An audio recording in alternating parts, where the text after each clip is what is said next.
Lucas capítulo 5, de 33 a 38, eu vou ler na Nova Almeida atualizada. O texto diz assim: então eles disseram a Jesus: os discípulos de João frequentemente jejuam e fazem orações, e os discípulos dos fariseus fazem o mesmo, mas os seus discípulos comem e bebem. Jesus, porém, lhes disse: será que vocês podem fazer com que os convidados para o casamento jejuem enquanto o noivo está com eles? No entanto, virão dias em que o noivo lhes será tirado, e então, naqueles dias, eles vão jejuar.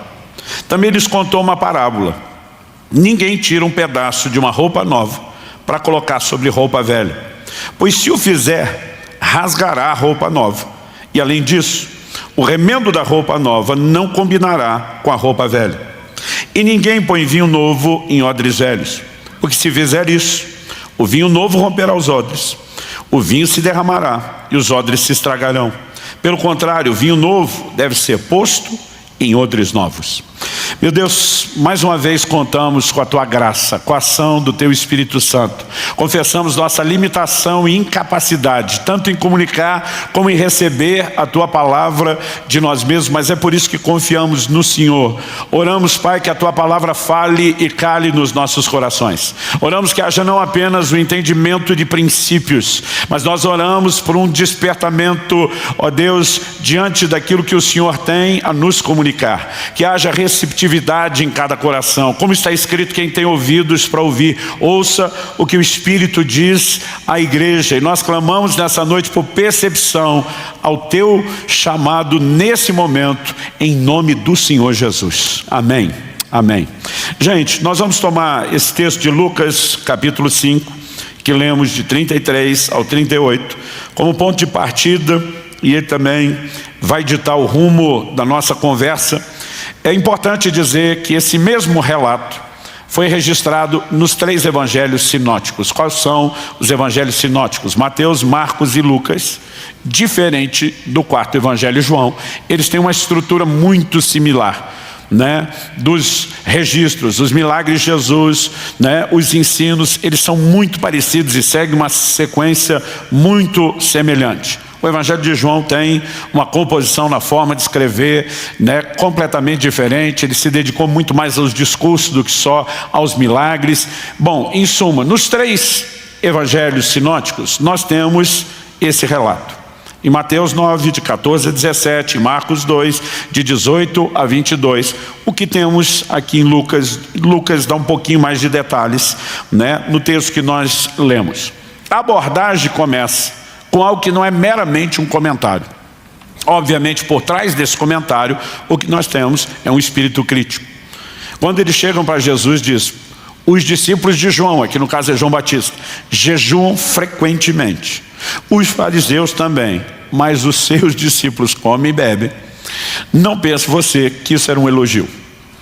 É como se alguém chegasse para um pai e uma mãe e dissesse: os filhos de fulano são comportados, os de Beltrano são educados, os de Cicrano são a benção, mas os seus...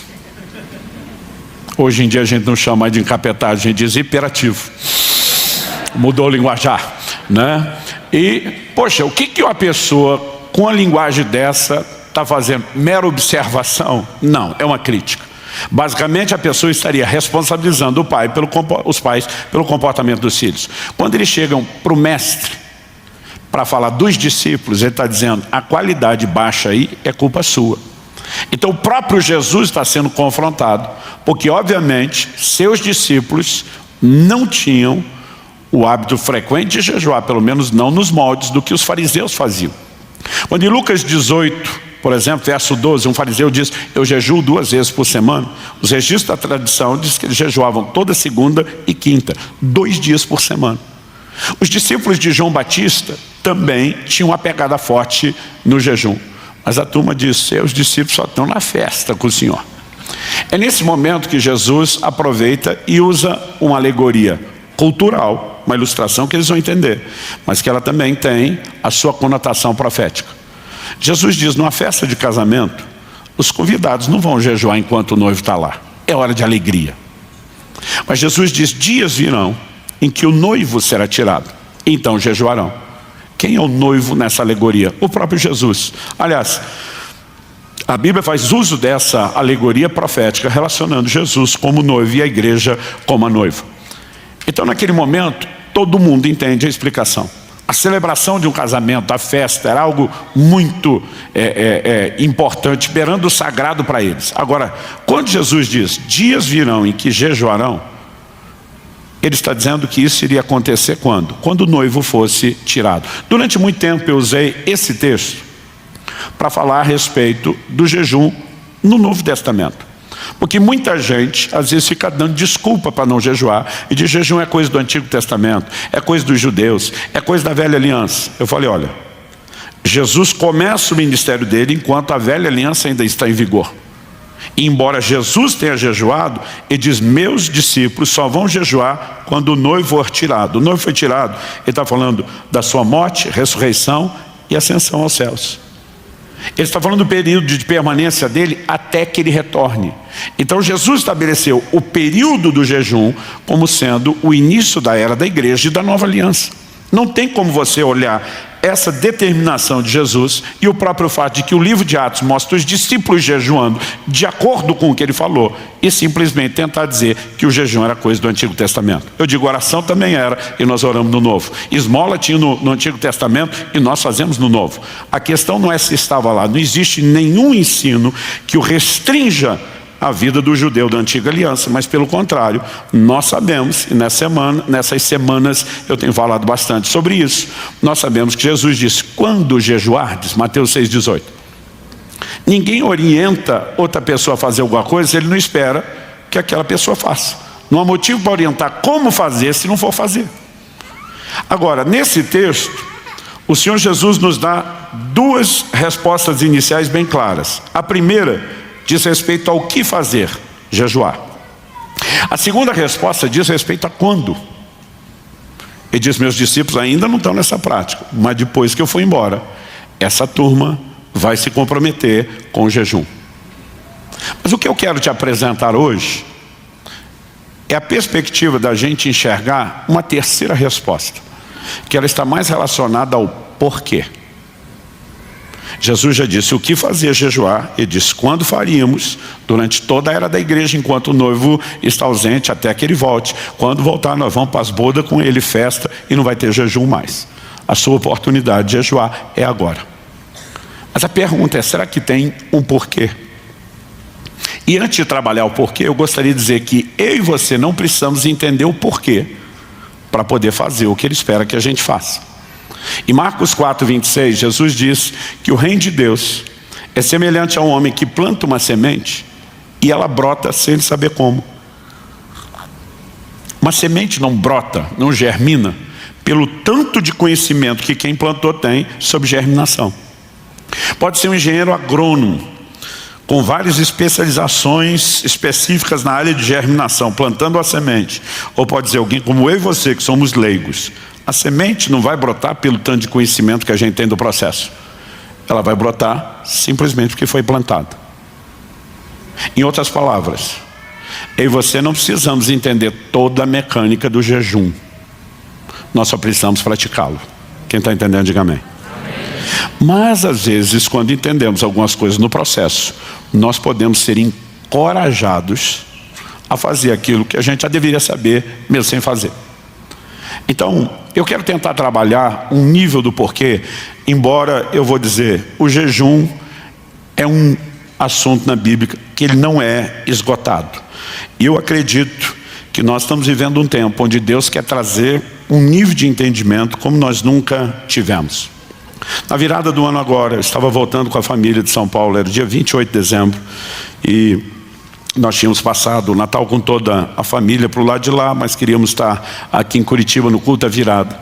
Enquanto voltava, o Espírito Santo falou comigo. Eu tinha reservado a virada do ano, as primeiras semanas, para ficar trancado, produzindo conteúdo, principalmente digital, gravando cursos, essas coisas. E o Espírito Santo falou comigo, para tudo o que você planejou. Ele não tinha me deixado fazer agendas, então eu pensei, enquanto eu estou quieto em casa, vou trabalhar dessa forma. Ele me disse, para tudo. Sua prioridade e dedicação nas próximas semanas. Você vai estudar o jejum como você nunca fez na sua vida. E o Espírito Santo falou comigo, e você vai escrever a respeito do assunto. Então, faz aí de 3 a quase 4 semanas que eu estou mergulhado no assunto. Praticamente quase todos os dias, salvo raras exceções. Um dia como hoje, né, foi muito pouco meu contato com o assunto e o material. Mas durante esse tempo, Deus começou a abrir os meus olhos e entender o que eu quero chamar aqui dos efeitos do jejum. É lógico que eu não tenho como resumir, como apresentar tudo, mas eu quero resumir 2 aspectos.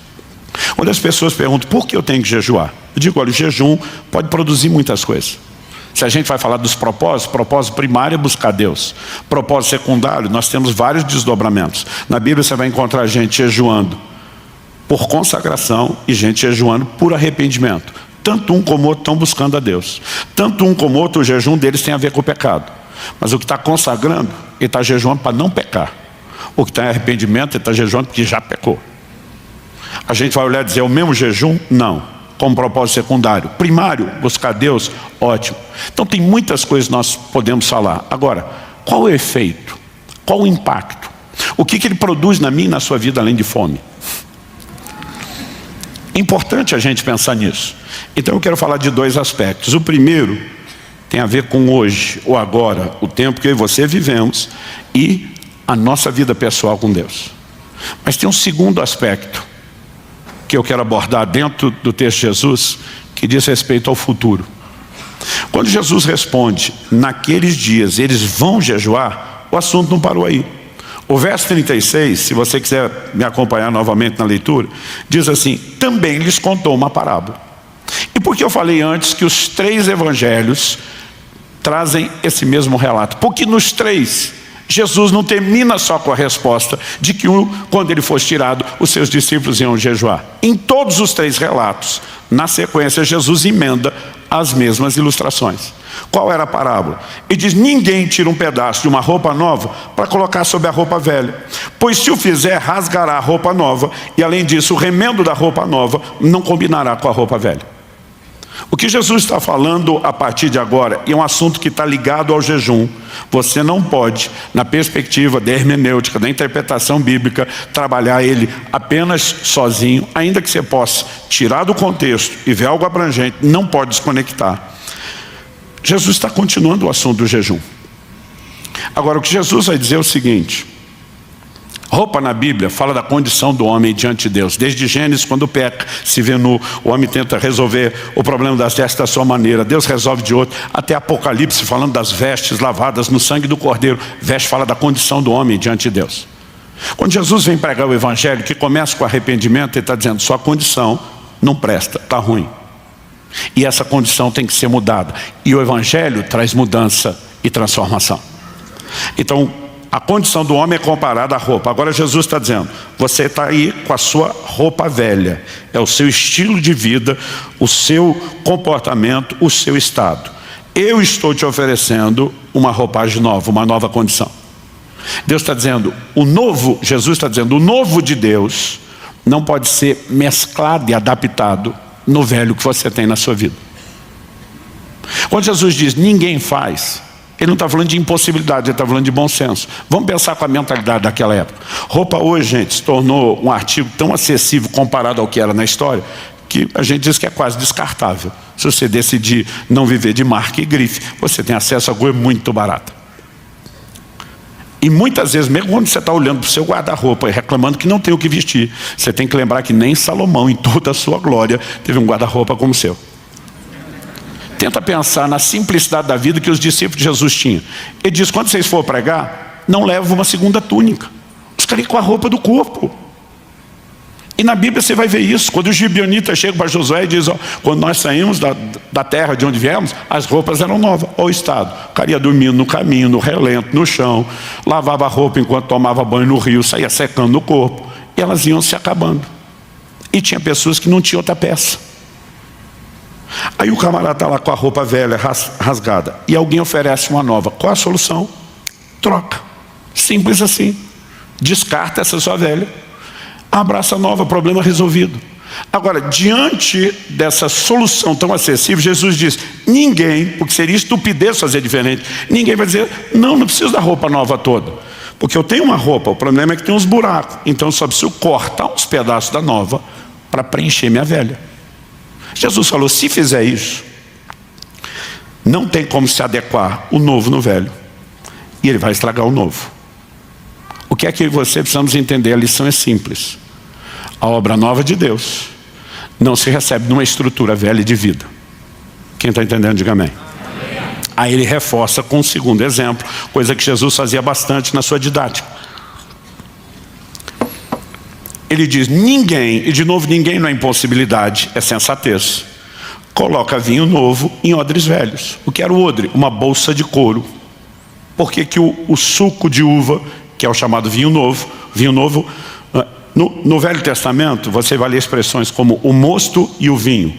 O vinho já é fermentado, o mosto é o suco de uva ou uma baixa fermentação, que o processo só começou. No grego eles não tinham a distinção de palavra. Então vinho novo, o suco de uva, que ainda não fermentou. Vinho velho, o suco que já passou pela fermentação. Jesus diz, ninguém vai colocar o vinho novo, que ainda não foi fermentado, dentro de um odre velho. Por que eles usavam o odre? Você vai achar na Bíblia uma única vez um odre contendo água, uma única vez contendo leite. Todas as outras estão ligadas ao vinho. Por que o vinho está associado ao odre? Porque como ele passaria pelo processo de fermentação, eles colocavam, você vai encontrar na Bíblia água num jarro de barro, numa talha de pedra. Mas por que o odre está associado ao vinho? Porque eles colocavam ali dentro, fechavam aquela bolsa, lacrava. Porque ao regular a quantidade de oxigênio a qual o suco era exposto, eles conseguiam controlar o processo de fermentação. Por isso ficou associado. Agora, quando começava a fermentação, ia pegar pressão lá dentro. Isso significa que se o odre fosse velho, algo que já tinha sido utilizado antes, vamos reaproveitar, e o couro já está ressecado, a hora que desse a pressão, o que ia acontecer? O odre ia arrebentar. Perdi o odre, perdi o vinho. De novo, o que é que Jesus está falando? O vinho novo é a nova obra dele nas nossas vidas. O odre é a estrutura. E você não recebe o novo de Deus numa estrutura velha. Quem está entendendo? Agora vamos pensar. O que é a obra nova de Deus? Não é só o evangelho que nos foi comunicado. É o que ele proporcionou. Recebemos uma nova natureza. Recebemos o Espírito Santo de Deus que passou a habitar em nós. A característica da nova aliança é novo nascimento, é transformação, é mudança de natureza. Agora, o novo não pode se adequar ao velho, não pode ser adaptado ou ajustado aqui. Não dá para mesclar essas vestes, o estilo de vida velho, com um pouco do novo. Então o que o evangelho exige de mim e de você é uma adequação total àquilo que de novo Deus está oferecendo. A nova natureza, que requer agora um novo comportamento. Então a primeira coisa que nós precisamos reconhecer é essa questão de estrutura. Não se recebe a obra nova de Deus numa estrutura velha. Agora, em segundo lugar, que é para desdobrar o assunto da primeira, nós precisamos entender por que então há uma necessidade de que haja mudança de vida para quem se converte. Embora quando alguém se converteu tem um impacto que faz com que várias coisas iniciais mudem, a Bíblia vai nos ensinar a respeito de vários outros assuntos que é nossa responsabilidade seguir crescendo no processo de mudança. Por exemplo, Romanos capítulo 12, versículos 1 e 2. Paulo diz, portanto, irmãos, pelas misericórdias de Deus, peço que ofereçam o seu corpo como sacrifício vivo, santo e agradável a Deus. Este é o culto racional de vocês. E não vivam conforme os padrões desse mundo, mas deixem que Deus os transforme pela renovação da mente, para que possam experimentar qual é a boa, agradável e perfeita vontade de Deus. Para começo de conversa, ele diz, eu peço que vocês ofereçam, porque Deus não vai vir buscar isso na mar. Vocês ofereçam os corpos de vocês como sacrifício vivo. Aqui nós temos um paradoxo, sacrifício vivo, é uma aparente contradição. Sacrificar é matar. Como é que você sacrifica, mata e ao mesmo tempo o negócio está vivo? Segundo, a ideia de sacrifício que ele apela dos rituais do Antigo Testamento, não só fala de matar, o que ele quer que mata, mas não mata, mas também da ideia de culto e adoração. Porque a oferta, os sacrifícios oferecidos a Deus, era a forma como eles cultuavam antes de existir música e adoração na casa de Deus, o que praticamente só vai ficar mais intenso a partir de Davi. Então o culto era esse formato. Agora ele está dizendo, você vai ter que fazer o sacrifício vivo do seu corpo, e esse é o culto racional de vocês. Em outras palavras, culto para Deus não é só essa celebração que nós temos no auditório, semanalmente, não é apenas a reunião que você tem na célula ou o culto que você faz em família. E se nunca faz, seria bom começar a fazer de vez em quando. A Bíblia fala de um culto diário. O que é oferecer o corpo como sacrifício vivo? Sacrificar é matar, está vivo não mata. Então Paulo mata ou não mata? Ele diz, mata, mas não é literal. O que ele está falando é sobre a mortificação da carne, sem que você precise de autoflagelação. Em 1 Coríntios 9, 27, falamos disso recentemente, quando Paulo diz, eu esmurro meu corpo, eu reduzo a escravidão, ele está falando de exercer domínio próprio e não de literalmente bater ou machucar o corpo. Agora, a carne tem que ser subjugada. É uma determinação divina. E isso é um culto que eu e você precisamos oferecer a Deus. Nesse processo, a Bíblia ainda diz que eu e você não podemos viver de acordo com os padrões desse mundo. Porque os padrões desse mundo não atendem os padrões divinos e a expectativa de Deus para mim e para você. Então, quando você vai consultar as pessoas do mundo, não tem nenhum problema que os adolescentes não só namorem com quem não vão casar, mas vão para a cama com eles. Esses são os padrões do mundo. E a Bíblia diz que eu e você não podemos nos conformar com esses padrões, porque o reino tem o seu próprio padrão. Quem está entendendo, diga amém. Então nós vivemos ajustado ao antigo por muito tempo, e agora temos que nos ajustar ao novo. Isso envolve tanto uma quebra de um molde que controlou nossa mente, nossos valores, como agora a renovação. Agora a pergunta é como se dá a renovação? Se por um lado ela vai acontecer basicamente pela ação da palavra de Deus, existe uma ferramenta que torna a aplicação desses valores tão intensos na nossa mente, que nós não podemos ignorar. Tanto quando eu falo do sacrifício vivo, como da renovação da mente, eu quero te mostrar que Jesus está, ao conectar os dois assuntos, o que ele falou antes do jejum com o que ele está falando agora, mostrando que a prática do jejum que viria tem a ver, quando nós falamos não mais o que jejuar, quando o noivo foi tirado, mas o porquê. Há um efeito que o jejum produz especificamente nessa área. Quando você pensa na obra cristã, Jesus disse para Nicodemos, o que é nascido da carne é carne, o que é nascido do espírito é espírito. Ou seja, quando nascemos segundo a carne, recebemos de Adão uma velha natureza. Quando nascemos de novo, nascemos espiritualmente, aqui recebemos a nova natureza. Quando que o problema da carne será definitivamente resolvido? Só com a ocasião da vinda de Jesus e a consumação de toda a obra da redenção. Até lá, o pau está quebrando entre as naturezas. Então, depois da santificação inicial, onde Deus removeu toda a condenação de pecado da sua vida, no que se resume a santificação progressiva, que é o processo que vivemos hoje. Porque a santificação final acontece na vinda de Jesus, quando os corpos serão transformados, a natureza pecaminosa será erradicada. A conversão já aconteceu, o processo final só com a vinda de Jesus. Hoje, nossa vida se resume a entender a santificação progressiva. E a chave de tudo isso se chama domínio próprio. É nós simplesmente dizer, nós vamos subjugar a velha natureza ao domínio e ao controle da nova. Agora, quando você pensa que a essência da prática diária de vida cristã é domínio próprio, como o exercício de autocontrole, como o jejum, não pode ser benéfico para você cumprir a essência do momento de santificação que nós temos que viver hoje. Quando nós recusamos alimentar a carne, e não estamos falando de um estado permanente que te leve à morte por inanição, mas temporário, nós estamos apenas lembrando quem é que manda na história. Mas o jejum ele tem um impacto enorme nesse processo de mortificação. Quando nós falamos de não receber a coisa nova de Deus na estrutura velha, a Bíblia vai falar sobre isso o tempo todo. Então, por exemplo, um texto que já citamos nas semanas anteriores aqui. Gálatas 5, 16 e 17, falando de mudança de estrutura relacionada ao nosso estilo de vida. Digo, porém, o seguinte: vivam no Espírito e vocês jamais satisfarão os desejos da carne. Porque a carne luta contra o Espírito luta contra a carne, porque são opostos entre si, para que não façam o que querem. No meio dessa briga, Deus está dizendo: você vai escolher andar no Espírito para jamais dar lugar àquele. Efésios capítulo 4, versos 22 a 24, outro texto que já citei nas semanas anteriores. Quanto à maneira antiga de viver, que está falando de comportamento, vocês foram instruídos a deixar de lado a velha natureza, que se corrompe segundo desejos enganosos, a se deixar renovar no espírito do entendimento de vocês e a se revestir da nova natureza, criada segundo Deus, em justiça e retidão procedentes da verdade. As traduções mais antigas, em vez de velha e nova natureza, diz: a se despir do velho homem. O antigo comportamento, velho homem, é tratado como essa roupa velha, e a se vestir da nova natureza, a roupa que o Senhor oferece.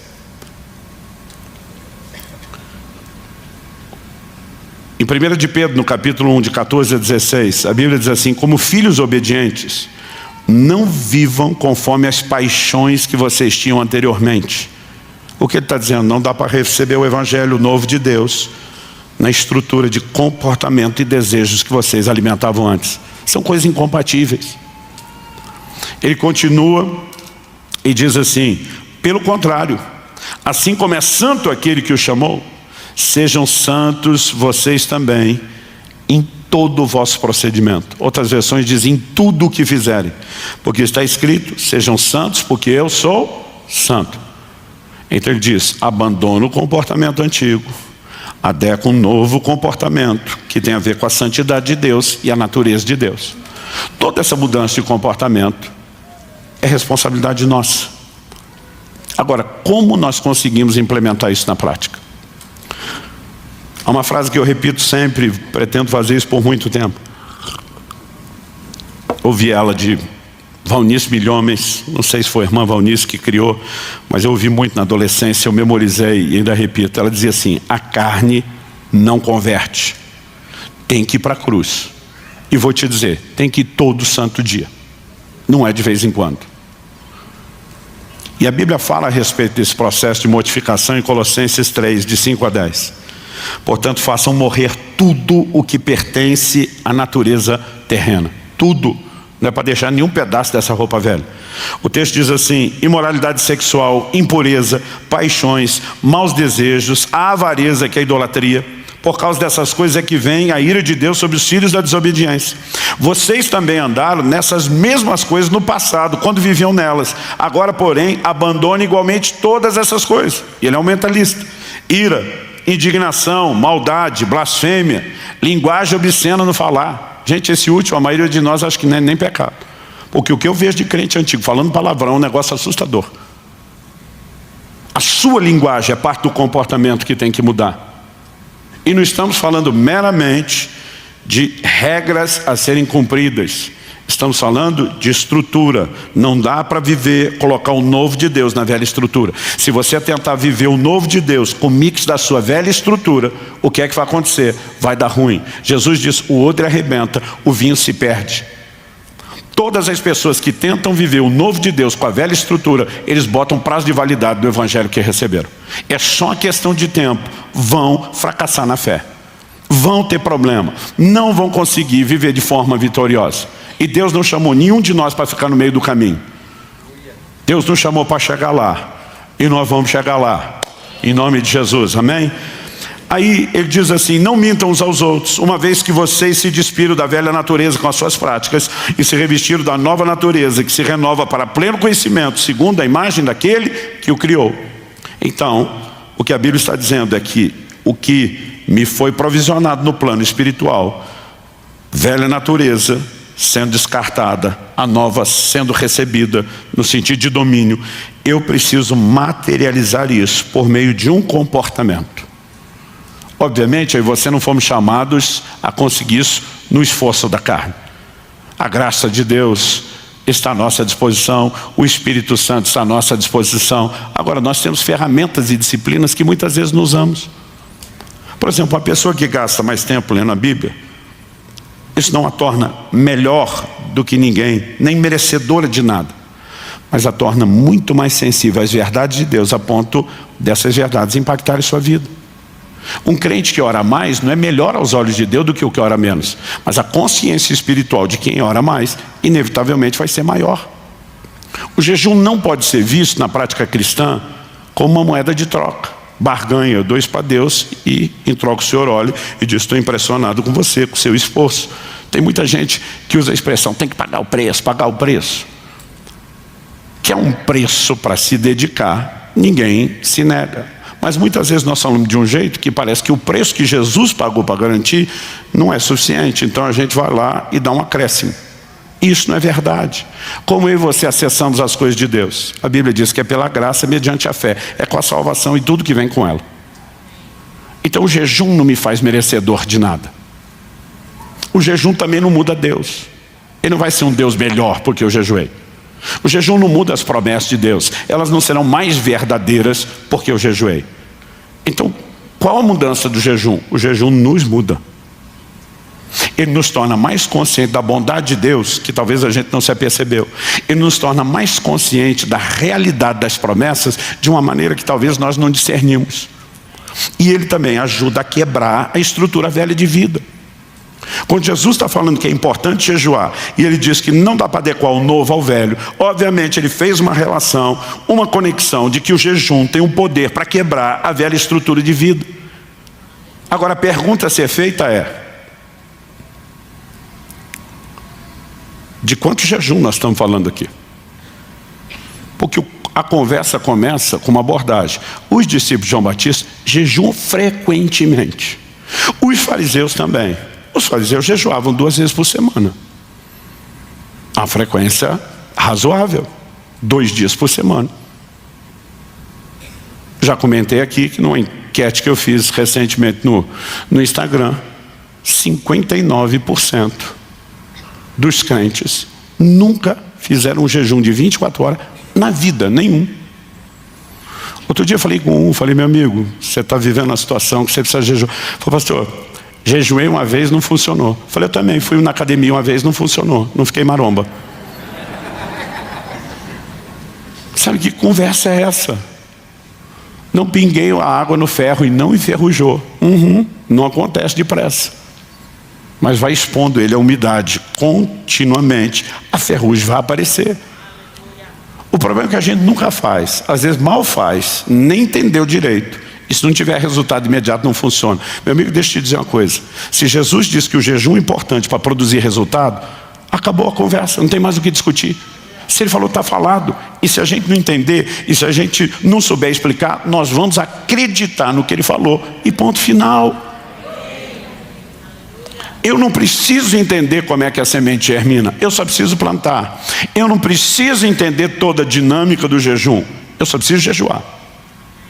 Mas se eu souber que tem um efeito que ajuda a mudar a estrutura para que o novo não seja desperdiçado, mesmo que eu não entenda todos os detalhes de como isso funciona, eu já tenho uma empolgação extra para fazer aquilo que eu já deveria ter feito.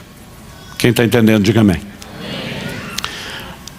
O segundo aspecto do jejum, eu desdobrei meus primeiros pontos para falar quase de uma coisa só. Ele diz respeito a um outro ponto dessa conversa de Jesus. Jesus diz: olha, o jejum não é para esse momento que eu estou com eles, mas quando o noivo for tirado, se começa a jejuar. Jesus não está falando só naqueles primeiros dias que eu fui embora. Durante toda a sua ausência, até o seu retorno, espera-se que o jejum seja praticado.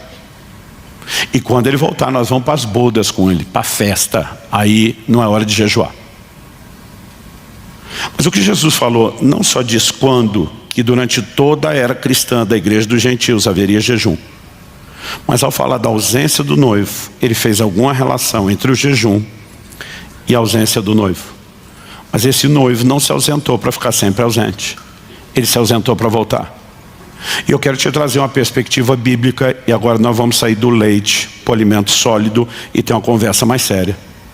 De que o jejum não tem um efeito apenas imediato para mudar a minha vida no sentido dessa estrutura velha e em relação a receber o novo de Deus, mas que ele tem um papel profético em relação ao desfecho do plano de redenção e o tempo do fim.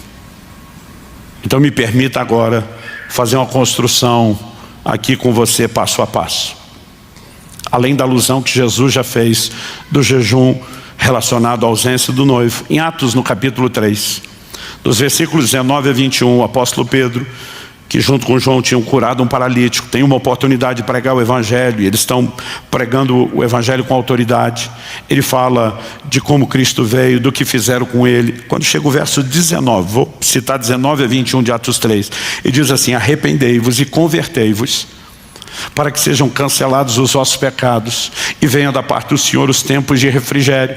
Aí diz assim no verso 21, envie ele o Cristo, o qual convém que os céus receba, outra tradução diz contenham, até, esse até é uma frase importante, até o tempo da restauração de todas as coisas, como falou Deus pela boca dos seus santos servos, os profetas. Os céus vão enviar Jesus, está falando da sua segunda vinda, porque Pedro acabou de anunciar que ele veio, morreu, ressuscitou, e agora ele está dizendo, envie-lhe o Cristo, está falando da sua segunda vinda. Mas ele diz que o Cristo que foi assunto ao céu, sentou-se à direita de Deus, não volta, antes que algumas coisas aconteçam. Aí não importa a escatologia que a pessoa tem, a cronologia dos eventos que ela acredita, né? Porque o tempo todo o povo está tentando discutir, Jesus vem antes, no meio, depois da tribulação, eu digo, ele vem. Essa é a parte mais importante. É lógico, até como igreja nós temos um posicionamento, mas eu sempre tento dizer, essa é a parte, não é a mais importante. A importante é que ele vem. E aí Pedro diz, mas ele não vem sem que primeiro venha o tempo da restauração de todas as coisas. Então o que vai preceder o regresso de Nosso Senhor é um tempo de restauração. Pastor, restauração de todas as coisas que Deus falou por boca dos seus santos servos, os profetas. Então não é que a restauração é só geral. Agora observe, para restaurar, alguma coisa tem que ter se perdido. Ele não está só falando que Jesus está esperando até que se cumpram todas as coisas. Tem profecias que ainda irão se cumprir, mas tem coisas que já tiveram um cumprimento parcial, temporário, e que elas serão restauradas na igreja, para que depois ele venha. A ideia da restauração é aquilo que já foi vivido, se perdeu e será restituído. Do que é que o apóstolo Pedro está falando? É lógico que o que ele fala não se limita a uma coisa, mas eu quero destacar um aspecto do que cabe aqui. Uma dessas profecias, indiscutivelmente, é de Joel, capítulo 2, dos versos 28 a 32. E eu vou pedir até que projete esse texto, porque eu quero que a gente leia ele junto. E acontecerá depois disso, memoriza essa expressão depois disso, que ela é importantíssima. Aliás, não só isso, para te ajudar a memorizar, repita comigo, depois disso. Ou seja, não é antes, não é sem, isso é depois disso. Passou o que é depois disso? Segura aí, que isso é para depois. É para depois disso que eu estou falando agora. E acontecerá depois disso que derramarei o meu espírito sobre toda a humanidade. Os filhos e as filhas de vocês profetizarão, os seus velhos sonharão, os seus jovens terão visões. Até sobre os servos e sobre as servas derramarei o meu espírito naqueles dias. Mostrarei prodígios no céu e na terra, sangue, fogo e colunas de fumaça. O sol se transformará em trevas e a lua em sangue, antes que venha o grande e terrível dia do Senhor. Verso 32. E acontecerá que todo aquele que invocar o nome do Senhor será salvo. Porque no Monte Sião e em Jerusalém estarão os que forem salvos, como o Senhor prometeu, e entre os sobreviventes aqueles que o Senhor chamar. Essa profecia de Joel foi liberada durante os dias do Velho Testamento. Ela tinha uma aplicação para o seu tempo, mas ela tinha também uma projeção para o futuro, porque ele está falando de coisas que vão acontecer antes que venha o grande e terrível dia do Senhor. Quando você pega principalmente os profetas do Velho Testamento, falando sobre o dia do Senhor, está apontando para o evento escatológico do tempo do fim, do final de todas as coisas. Então, obviamente, embora Joel estivesse sendo um instrumento de Deus para responder ao povo dos seus dias, ele também estava falando de coisas que não ia acontecer só nos seus dias, elas teriam cumprimento futuro. Dito isso, o que é que eu e você precisamos entender sobre essa profecia? Que ela, além de se cumprir nos dias de Joel, ela é relacionada pela própria Bíblia como começando a se cumprir no dia de Pentecostes, quando o Espírito Santo foi derramado sobre a igreja. Em Atos, no capítulo 2, nós lemos que ao cumprir-se o dia de Pentecostes, estavam todos reunidos no mesmo lugar. E de repente ouviu-se o barulho como que de um vento impetuoso. E a Bíblia diz, e encheu a casa onde estavam reunidos, e todos foram cheios do Espírito Santo, e começaram a falar em outras línguas, conforme o Espírito Santo concedia que falasse. Esse evento chamou a atenção de muita gente em Jerusalém, especialmente porque muitos deles, ao falarem em línguas pelo Espírito Santo, falaram na línguas de outras pessoas, e isso trouxe um impacto, chamou a atenção de muita gente. O apóstolo Pedro se levanta para explicar, porque virou tumulto e confusão. Em Atos 2, eu vou ler do versículo 15 ao 21. Pedro diz assim: esses homens não estão bêbados como vocês estão pensando, porque são apenas 9 horas da manhã. Tipo, ninguém começa a encher a cara essa hora. Ele usa um argumento cultural. Ele diz assim: mas o que está acontecendo é o que foi dito por meio do profeta Joel. E acontecerá nos últimos dias, diz Deus, que derramarei do meu espírito sobre toda a humanidade. Muitas versões mais antigas dizem sobre toda a carne. Os filhos e as filhas de vocês profetizarão, os seus jovens terão visões, os seus velhos sonharão, até sobre os meus servos e sobre as minhas servas derramarei o meu espírito naqueles dias e profetizarão. Mostrarei prodígios em cima no céu, sinais embaixo na terra, sangue, fogo, nuvens de fumaça. O sol se transformará em trevas, a lua em sangue, antes que venha o grande e glorioso dia do Senhor. E acontecerá que todo aquele que invocar o nome do Senhor será salvo. Salvo pouquíssimas variações de palavras, nós temos Pedro citando o cumprimento da profecia de Joel. Ele está dizendo que Joel profetizou não se limitava aos seus dias. Porque Deus diz, e acontecerá que nos últimos dias, não estava falando para frente. Lá em Joel não tem expressão últimos dias. Agora Pedro está falando pelo Espírito Santo, que a profecia é para os últimos dias. Ou seja, ela não é só para o começo da história da igreja. Ela começa aqui, mas ela ainda vai terminar do lado de cá. Então ela começa tendo um cumprimento imediato nos dias de Joel.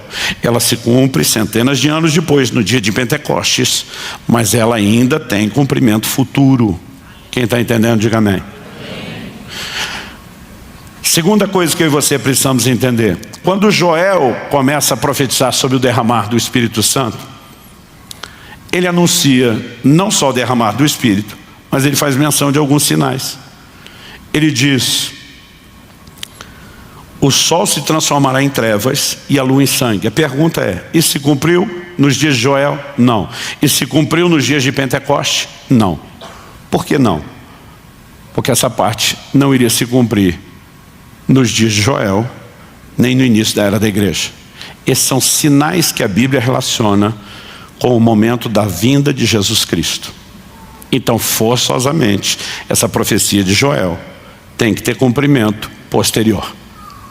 Como sabemos, são sinais do tempo do fim.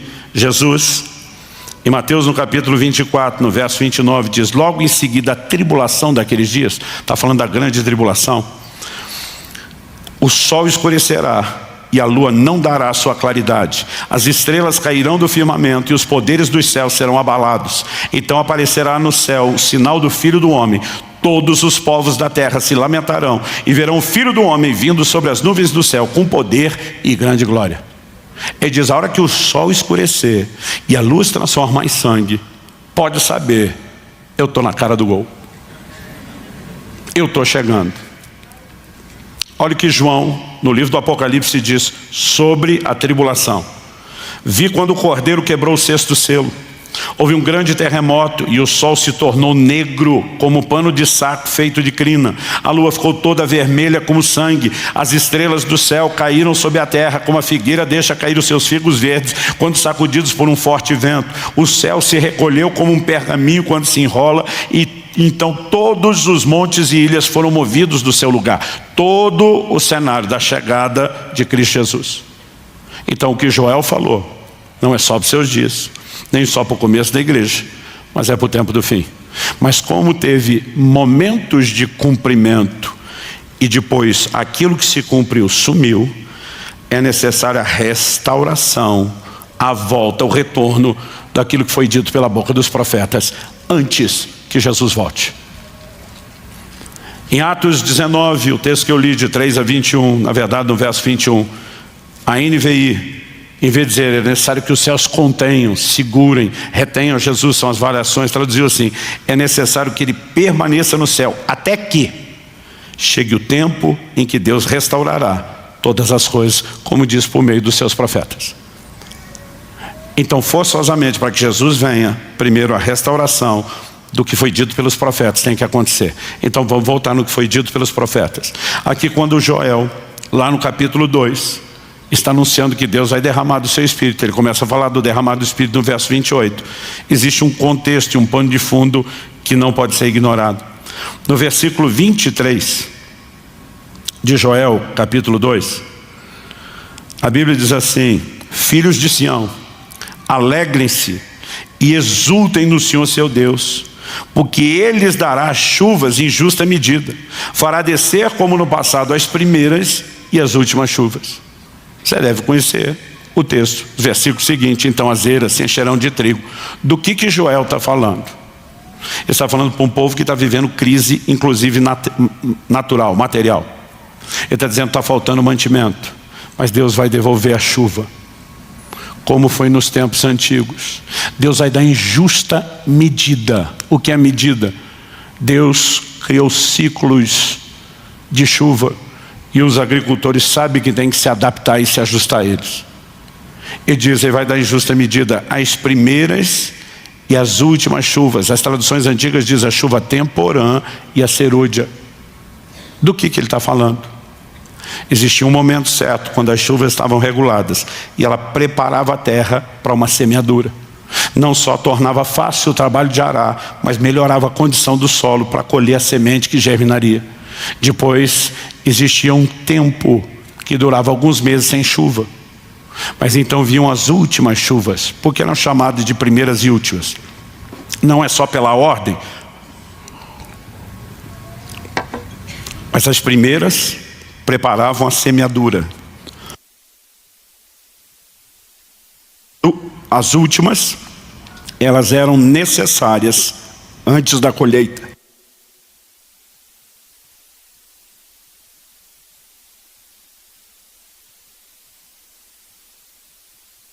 Então Deus está dizendo, eu vou restaurar as primeiras e as últimas. Essas últimas costumavam vir num volume maior do que a primeira. E eram necessários para o desenvolvimento e a reta final da frutificação, para que a colheita pudesse ser boa. Agora, Deus está falando a um povo que naturalmente perdeu a chuva e a colheita. Ele está dizendo, eu vou intervir nessa área. Mas na sequência, ele pega, depois de falar de chuva, e diz, mas eu não vou fazer chover só naturalmente. Eu vou derramar do meu Espírito sobre toda a carne. E a chuva na Bíblia é um símbolo do derramar do Espírito Santo. Agora entenda o paralelo. Se você fizer a conexão das primeiras e últimas chuvas naturais com aquilo que está sendo anunciado no plano espiritual, Deus está dizendo que haverá uma chuva inicial do Espírito que vai determinar o início do plantio do Evangelho lá no começo da história da igreja. Mas é necessário, antes que a maior colheita de todos os tempos aconteça, que as últimas chuvas venham primeiro. Quem está entendendo, diga amém. Pastor, mas a Bíblia fala sobre isso. Tiago capítulo 5, versículos 6 e 7. Portanto, irmãos, sejam pacientes até a vinda do Senhor. Por que Tiago pede paciência para os crentes? Porque nosso Senhor determinou que desde a primeira geração todos vivessem na iminência do seu retorno. Não se ficava dizendo nos primeiros dias, ó gente, isso aí é para ir muito tempo. Todo mundo vivia. Ele pode voltar a qualquer momento. É a maneira como Deus quis que todas as gerações vivessem. Mas depois de um tempo isso começou a gerar crises. Em 2 Tessalonicenses, Paulo tem que tratar um monte de bagunça que estava acontecendo naquela igreja. Que tinha gente que dizia, Jesus está voltando mesmo, não vou mais trabalhar. E aí Paulo diz, quem não trabalha não coma. O apóstolo Pedro fala que alguns estão zombando, porque diz, tudo permanece como no início do Evangelho. O que é feito da promessa da sua vinda? Por que não voltou ainda? Então, por causa dessas reações, o apóstolo está dizendo, sejam pacientes. Vai devagar. Aí ele dá um exemplo de paciência, para falar da paciência que nós temos que ter. Qual o exemplo que ele dá? Ele diz assim, eis que o lavrador aguarda com paciência o precioso fruto da terra, até receber as primeiras e as últimas chuvas. Sejam também vocês pacientes e fortaleçam o seu coração, pois a vinda do Senhor está próxima. Então ele usa o exemplo do lavrador para falar da paciência que nós temos que ter. Mas eu te digo com toda a convicção do meu coração, ele não falou do lavrador só para falar da nossa paciência. Ao mesmo tempo que ele usa o lavrador para mostrar a paciência que nós temos que ter, ele insere agora uma alegoria profética. Jesus, em Mateus 21, compara o reino de Deus a uma vinha, a uma plantação, da qual Deus é o dono. E mostra que ele esperava receber os frutos. Quem são os frutos do reino? Nós, os que nos convertemos e fomos alcançados pelo Evangelho. Quem é o lavrador? Jesus diz, eu sou a videira verdadeira, meu pai é o agricultor. Toda essa linguagem foi usada. O lavrador é o próprio Senhor, que está aguardando o precioso fruto da terra, que somos nós. Mas assim como a gente tem que ser paciente até que ele venha, ele também está sendo paciente, porque algo tem que acontecer antes dele vir. O que é que tem que acontecer? E diz, o lavrador aguarda até que receba as primeiras e as últimas chuvas. Então ele não pode vir antes das últimas chuvas. Quem está entendendo, diga amém. Pastor, por que o senhor está falando da restauração? Isso não está acontecendo há 2000 anos? Não. Quando a igreja entra no segundo século, as manifestações do Espírito começam a minguar e desaparecer. Não necessariamente porque Deus não queria, mas a igreja foi comprometendo aquilo que deveria ser uma busca intensa de coração, vai se transformando em rituais. E ao longo de séculos, até quem estuda a história na perspectiva secular sabe que existe um período de 1000 anos na história da igreja, que é chamado de o período das trevas. E aí você tem entre mais ou menos o ano 500 até 1500 essa fase. Há 500 anos atrás começa o chamado movimento histórico da Reforma Protestante. A Reforma começou a nos fazer voltar a doutrinas que tínhamos no início e que não poderíamos ter aberto mão. Mas junto com a Reforma não veio avivamento no sentido das manifestações do Espírito Santo. E durante séculos foram poucas, remotas as experiências com as manifestações do Espírito Santo e dos dons. E se tornou tão ausente por tanto tempo da igreja que muitos formularam uma doutrina do cessacionismo dos dons. Não é mais para o nosso tempo, era só para os dias do livro de Atos. Mas na virada do século XIX para o XX, o movimento pentecostal irrompeu e espalhou pelo mundo todo como fogo espalha em capim seco. Um dos grandes ícones que espalhou missionários levando esse fogo para o mundo inteiro foi o avivamento da Rua Azusa, que acontece em Los Angeles, na Califórnia. Aliás, os pioneiros do pentecostalismo no Brasil, 2 suecos, que vieram estabelecer a Assembleia de Deus, vieram como resultado desse movimento, vieram estabelecer aqui no Brasil. E de repente começa a se ver em todo canto, em toda parte, pessoas sendo batizadas no Espírito Santo, os dons começaram a ser restaurados. O que nós vivemos hoje, desse ambiente carismático, dos dons, das manifestações do poder de Deus, tem pouco mais de um século de história. Porque durante muito tempo a igreja perdeu isso.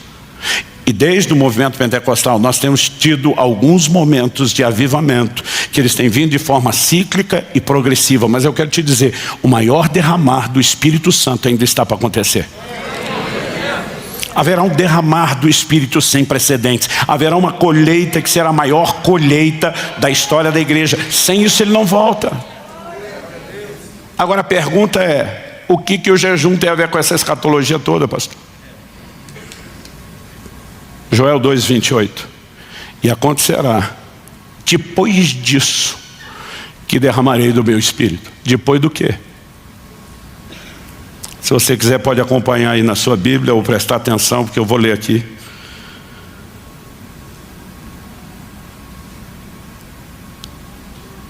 Eu vou ler do versículo 12 ao 17 de Joel 2. É o contexto que vem antes da profecia. Ainda assim, agora mesmo, diz o Senhor, convertam-se a mim de todo o coração, com jejuns, com choro e com pranto. Rasguem o coração e não suas roupas. Convertam-se ao Senhor seu Deus, porque Ele é bondoso e compassivo, tardio em irás, grande em misericórdia. Muda de ideia quanto ao mal que havia anunciado. Quem sabe se Ele não se voltará, mudará de ideia, e ao passar deixe uma bênção para que vocês possam trazer ofertas de cereais e libações ao Senhor seu Deus. Aí Joel prossegue dizendo, toquem a trombeta em Sião, proclamem um santo jejum, convoquem uma reunião solene, reúnam o povo, santifiquem a congregação, congreguem os anciãos, reúnam as crianças e os que mamam no peito, que o noivo saia do seu quarto, a noiva dos seus aposentos, que os sacerdotes, ministros do Senhor chorem entre o pórtico e o altar e orem, poupa o teu povo, ó Senhor, e não faças da tua herança um objeto de deboche e de zombaria entre as nações, porque onde dizer entre os povos, onde está o Deus deles? A nação de Israel, como povo de Deus, está falida, está quebrada espiritualmente. Deus está dizendo, galera, para tudo, para de viver focado em vocês, venham para o tempo de santificação, de arrependimento, de jejum, de consagração. Não existe um avivamento na Bíblia e na história que não foi precedido de um mover de arrependimento, santificação. Não existe. Aí Deus diz, e acontecerá que depois disso derramarei do meu espírito. Ele está dizendo, se vocês não pararem para se santificar, para jejuar, para se consagrar, não vão passar para o próximo nível, é depois disso. Agora, se para cumprir essa profecia tem 3 momentos de cumprimento: os dias de Joel, os dias de Pentecostes, no início da história da igreja, e vai se cumprir de novo no tempo do fim. Se para cumprir no primeiro, tinha que ter jejum, proclame o santo jejum. Se para cumprir aqui, tinha que ter dedicação e oração. Aí nós simplesmente achamos que do lado de cá é automático, e que aqui não tem depois disso. Então deixa eu te dizer algo. Haverá um despertamento de Deus, sem precedentes, para mobilizações de jejuns volumosos e expressivos em todo o mundo nos próximos anos. Talvez como nunca se viu. Por quê? Porque essa é parte de uma preparação. Pastor, o senhor está dizendo que eu tenho que jejuar para Jesus poder voltar? Não, nós precisamos, por meio do jejum, entrar num lugar onde haja o derramamento do Espírito. E o derramamento do Espírito tem que acontecer para Jesus voltar. Nós não podemos mera e simplesmente ignorar essas verdades, essas declarações. Quando eu olho para as Escrituras, existe temor no meu coração. Por quê? Há advertências de Cristo muito específicas sobre a necessidade de se manter alerta no tempo do fim. Deixa eu ler para você Mateus 24, de 36 a 44. Falando sobre sua vinda, Jesus diz, mas a respeito daquele dia e hora ninguém sabe, nem os anjos no céu, nem o Filho, senão o Pai.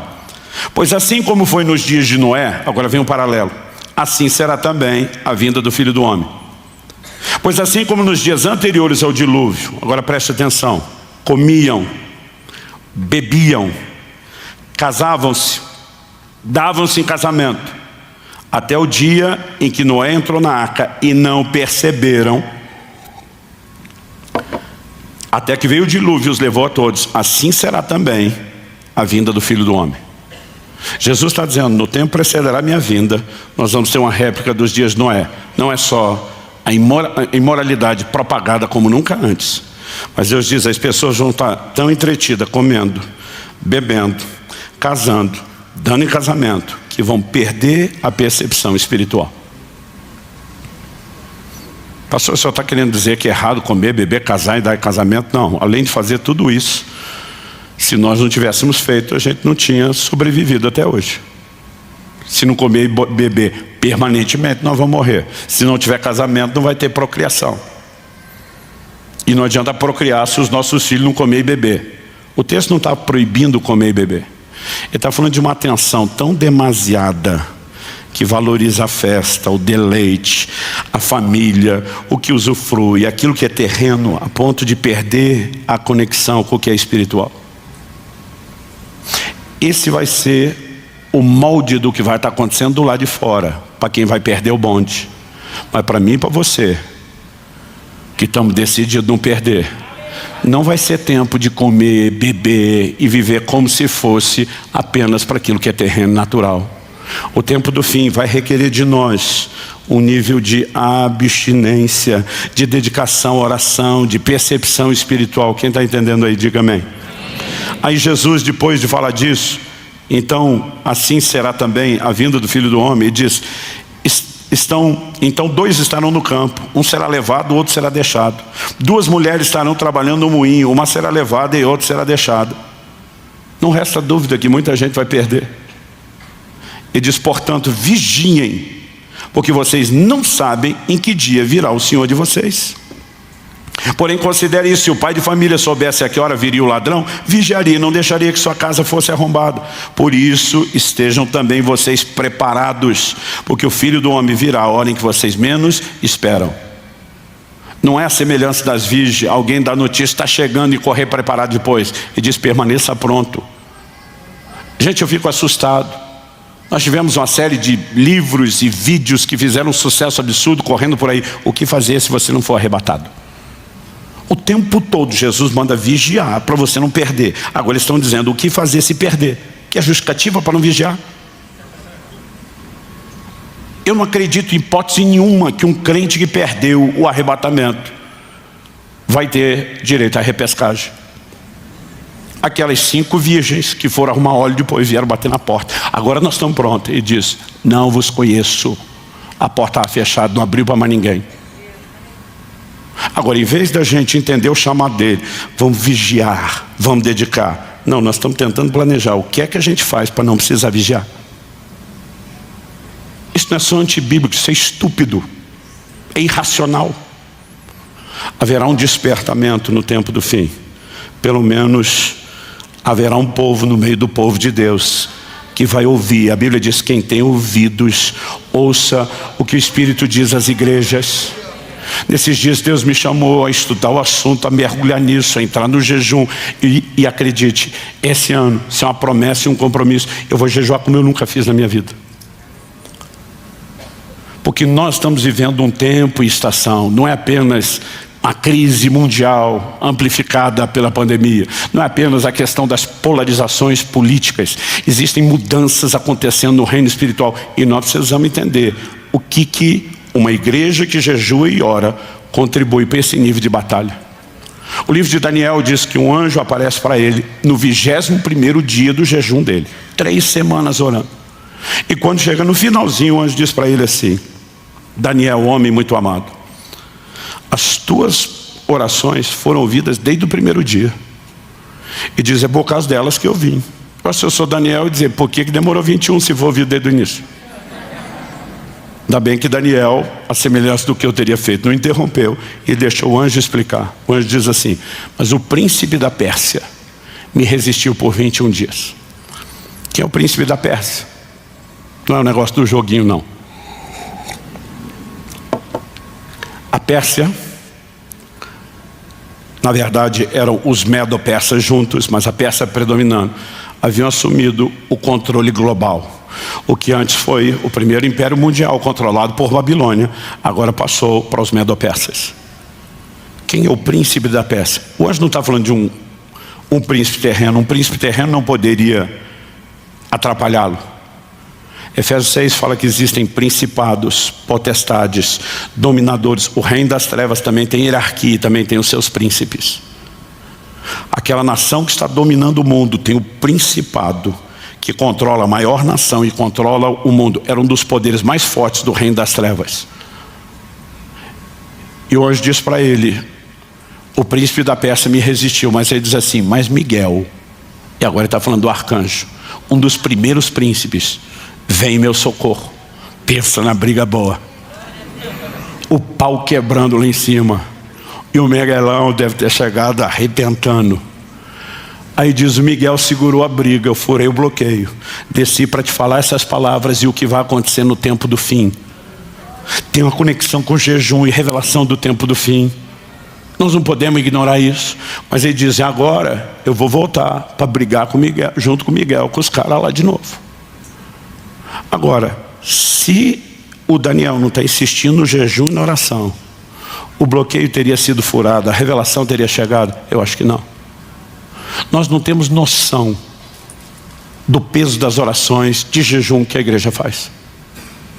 Em 2018, o Espírito Santo falou comigo: existe mais em jogo em relação à sua nação do que você imagina. E foi quando Deus me chamou para um jejum de 40 dias. Sabe, nós precisamos entender, há um cenário se formando, e eu não estou falando mero e simplesmente daquilo que é natural. Deus também está fazendo uma movimentação no reino do Espírito. O diabo está tentando fazer a dele, e eu quero me unir a um exército que Deus está chamando e convocando para ter uma cultura, uma disciplina de jejum. Eu tenho jejuado ao longo de uma vida inteira, mas se eu tivesse lá atrás entendido o que eu entendo hoje, eu teria feito isso com muito mais dedicação do que eu fiz até hoje. Porque alguns de nós pensamos assim: quando jejuados? Bom, Jesus definiu a periodicidade, a frequência? Não. Então memoriza um negócio importante para você. Você pode até falar para você mesmo, fala assim: meu jejum, minhas regras. Por quê? Jesus disse que nós iríamos jejuar, como deveríamos jejuar quando fizesse, mas ele não definiu a frequência. Alguns zelosos de resgatar o que a igreja tinha no seu início, você pega Didaquê, o mais antigo dos catecismos cristãos, é datado mais ou menos do ano 70 da era cristã, do primeiro século. Os caras orientavam o novo convertido que ia batizar a se batizar em jejum. O batizando e o batizador, os dois jejuavam. Eles orientavam esses crentes dizendo: você vai observar 2 dias de jejum por semana. Mas para não jejuar no mesmo dia dos hipócritas, que eram os fariseus, que jejuavam às segundas e quintas, ele disse: vocês vão fazer as quartas e as sextas. Gente, imagina uma cultura dessa, assim, que o novo convertido já começa jejuando para batizar, jejuando 2 vezes por semana. Eles não tinham imposição de mãos, estabelecimento de ministério, envio de missionários sem jejum. Um dia desse eu falei: Deus, a maioria dos caras que nós botamos a mão na cabeça não é nem jejuando, não no momento. E nós precisamos resgatar essas coisas. Quem está entendendo, diga amém. Agora eu não estou dizendo Wesley, zeloso de puxa, se os crentes fazerem isso, por que nós não vamos fazer? Ele começou a ser rigoroso no início do metodismo, e ele não ordenava um pastor metodista ao ministério que não jejuasse toda quarta e sexta. Agora a verdade é que eu não posso criar uma regra para vocês, porque Jesus não definiu periodicidade. Então você decide quanto em quanto tempo você faz. Ele também não definiu a duração. Pastor, qual a duração do jejum? Seu jejum, suas regras. A menos que o Espírito Santo te peça algo, a decisão é sua. Mas a Bíblia fala de jejum de 1 dia, fala de jejum de 3 dias, fala de jejum de 7 dias, fala de jejum de 14, fala de jejum de 21 e fala de 40. Pastor, tem jejum que dura menos de 1 dia? Tem. Pelo menos 2, eu lembro de cabeça agora. Tanto Josué como Davi, a Bíblia diz que eles jejuaram até o final da tarde. Até o final da tarde às vezes dá um trote, uma enganada na gente, porque o que hoje é nossa meia-noite era o final da tarde, era quando o dia virava para eles. E às vezes eu lia isso e pensava: jejuou até o fim do dia. Só que no caso dos dois, Josué e Davi, eles começaram a jejuar depois de receber uma notícia, já durante o dia. Ou seja, não tinha jejum antes. Em algum momento do dia eles pararam de comer e ficaram até o fim do dia. Aí de vez em quando você vê uns fariseus por aí: se não fez de 24 horas não valeu. Eu fico surpreso com a determinação de alguns de criar regras. Já vi gente falando para o outro: se botar uma bala na boca quebrou o jejum. Se alguém te falar isso, fala: meu jejum, minhas regras. Então eu contei para vocês semana passada que eu comecei meu primeiro jejum, pulei uma refeição. De repente você nunca fez, começa devagar. Daqui a pouco você vai descobrir que à medida que se dedica, eu consigo pular 2, eu consigo pular as 3. Depois de me exercitar em vários jejuns de 1 dia, eu falei: vou para o segundo, vou para o terceiro. Por anos eu não passava de 7. Porque eu dizia para mim mesmo: não quero ficar batendo recorde.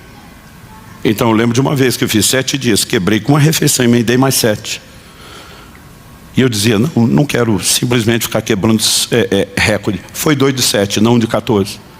Mas depois o tempo foi passando, Deus foi me chamando para jejuns maiores. 8, 9, 10. E eu lembro Quando eu consegui fazer alguns de 2 semanas, eu estava feliz. Em 2008, me acendeu um negócio no coração. Eu fiz um de 3 semanas. Mas aí eu lembro que Deus me corrigiu pouco tempo depois, dizendo que você está valorizando mais a performance do que a mim. Eu achei que ele estava falando mal do jejum, parei de jejuar. Por 10 anos não fiz jejum longo. Em 2018 eu estava pregando até que nada mais importe, no nosso outro prédio. Enquanto eu estava pregando, eu contei a história. Olha, nós tivemos uma experiência. Foi lá naquela sala que hoje as crianças usam, numa reunião de líderes. Deus fez isso. E à medida que eu lembrava aquela experiência, a manifestação que nós tivemos da glória de Deus, aquilo me emocionava. Eu estava emocionado, contando a pregação. E o Espírito Santo falou comigo na hora que eu pregava. A experiência só aconteceu por causa do jejum. Eu levei um susto. Às vezes acontece eu conversar com ele no meio da pregação. Eu falei para Deus dentro de mim, achei que aquele jejum não valeu nada. O Senhor me disse, eu corrigi sua motivação. Eu não disse que ele não valeu. E foi naquela hora, naquele instante, debaixo daquele impacto que eu entendi. E agora com a motivação certa, você vai para o de 40. Assustador até você fazer o primeiro. A Kelly orava por mim todo dia. Preguei 46 vezes em 40 dias. Todo dia ela ligava, você está bem? Eu dizia, eu estou bem, meu amor. Mas você está bem mesmo? Estou bem. E no outro dia agora, continuo bem. Se mudar alguma coisa eu te aviso. Quando eu fiz o segundo, ela já não tinha a mesma preocupação.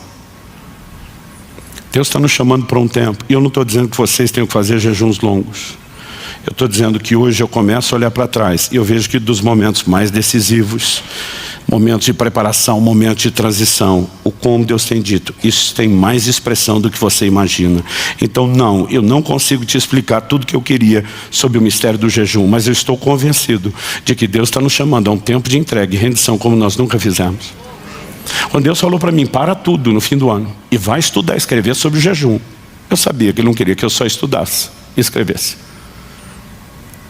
Eu já imaginei, sem Ele falar nada, comecei, fiz 7 dias de 24 horas, quebrava todo dia. Aí de vez em quando me fala, não pastor, é que o senhor é treinado, para mim que é a primeira vez é difícil. Falei, você está enganado com esse negócio de treinado. Falei, a menos que você viva de uma alimentação altamente saudável e regrada, toda hora que você vai começar é difícil. Eu dizia para aquele, todo dia daqueles 7, eu dizia, parece que eu não vou conseguir jejuar 24 horas, parece que eu desaprendi nada. A gente precisa do processo de desintoxicação. E acredite, quebrando uma por dia eu ainda amenizei, mas também prolonguei. Depois disso, 3 dias de detox. Durante esse tempo, tomando carvão vegetal que ajuda a limpeza. Aí a coisa começa a ficar mais fácil. E durante esse tempo, onde eu comecei a mergulhar no assunto do jejum, jejuando, eu comecei a ter um entendimento, e eu acredito que hoje eu falo pelo Espírito de Deus. Se nós queremos, como igreja, entrar no lugar de avivamento, não há outro caminho, a não ser resgatarmos a cultura do jejum. Assim como ninguém fica maromba com um dia de academia, você não tem resultado significativo na sua vida espiritual, jejuando 1 ou 2 vezes na vida. Quem está entendendo, diga amém. Nem todos vamos ser chamados para jejuns maiores. Aqueles de nós que vamos nos exercitando, criando uma cultura, a gente vai percebendo que o negócio não é tão assustador. Comecei a estudar não só a teologia do jejum, não só a história do jejum. Comecei a estudar material médico. Gente com embasamento, com muita pesquisa, defendendo argumentos sobre o jejum, que a maioria da medicina prefere não se falar ou opinar muito. Enquanto procurava referências para falar sobre a fisiologia do jejum, no material que eu escrevia, eu fiquei impressionado com o livro de um camarada. Ele tem resultados extraordinários, tratando pacientes com diabetes do tipo 2 e com obeso. O maior tratamento que esse cara tem é jejum. Não é apenas porque não comeu, baixou caloria. Ele tem uma teoria que vai além disso.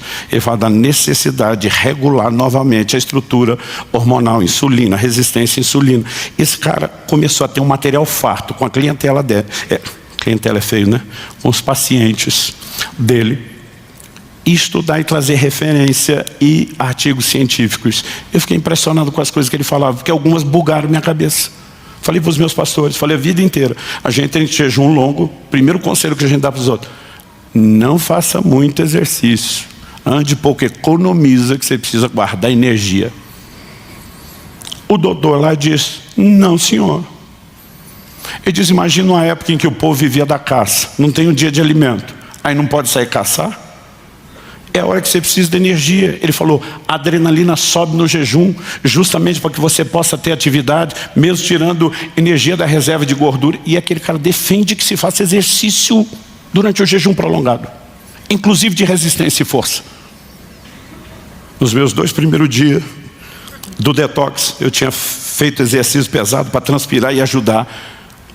Eu tenho um personal da igreja aqui que me acompanha, tem sido uma bênção na minha vida. Aí eu falei para ele, agora nós vamos dar um tempo. Só Jesus sabe quando eu volto, porque entrei num jejum. Aí eu li aquele negócio, falei para Deus, posso testar meu jejum, minhas regras, mesmo que o Senhor fale outra coisa? Quero fazer um laboratório, cada um tem que descobrir os limites do seu corpo. E eu senti paz.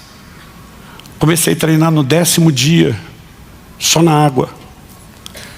1h30 de treino pesado, me sentia melhor do que quando treinava comendo. Domingo passado foi meu teste. Quando termino o 4º culto, eu vou ser honesto com vocês, eu fico sorrindo para todo mundo que conversa comigo aqui, mas Deus sabe o estado que a gente termina o 4º culto no domingo. Dá um desânimo. Domingo passado, eu estava no 13º dia de jejum. Eu preguei os 2 cultos da manhã, eu treinei 1h30 pesado, musculação, mais meia hora de cardio, depois 2 horas de treino, vim, encarei os cultos e estava melhor do que nunca. Existe uma coisa que a ciência chama de homeostase, o organismo se adapta. Você não está botando energia, ele vai se ajustar para buscar do corpo, mas você não tem movimento, ele diz, é só isso que você precisa, só isso que eu te dou. Agora você tem, é diferente, estou falando de jejum prolongado. Nós podemos viver atividades que nós nem imaginamos. Ah, pastor, não tem que orar o tempo todo. Tá bom, fica 40 dias orando 24 horas por dia sem dormir. Em jejuns prolongados, você vai ter que dividir. Vai ter um alto nível de dedicação à oração, mas não necessariamente seu jejum, suas regras. O que eu só estou falando é para a gente tentar quebrar paradigmas. Não é esse bicho papão que parece. É possível. Eu não ia falar nada disso antes, mas eu tenho sentido, porque eu tenho conversado com os nossos pastores ali o tempo todo. A turma diz, pastor, quando a gente ficar sabendo, dá gás. Entrei no meu 21º dia e não devo parar antes dos 40. E só Deus sabe o que vem depois dos 40. Talvez emenda um outro de Daniel e um outro de alguma coisa. Eu li uma frase de Stephen Olfer há um tempo atrás, não sei onde, e ela mexeu comigo. A espera de um avivamento coletivo não é desculpa não viver um avivamento pessoal. Eu falei, Deus, eu estou lutando para levar o máximo de gente que eu posso comigo nesse avivamento, mas quem não quer ir, problema deles, estou indo. Eu vou com ou sem você, mas eu preferia levar você comigo. Quem está entendendo aí, diga amém. Vamos ficar em pé, eu ando muito empolgado, muita energia.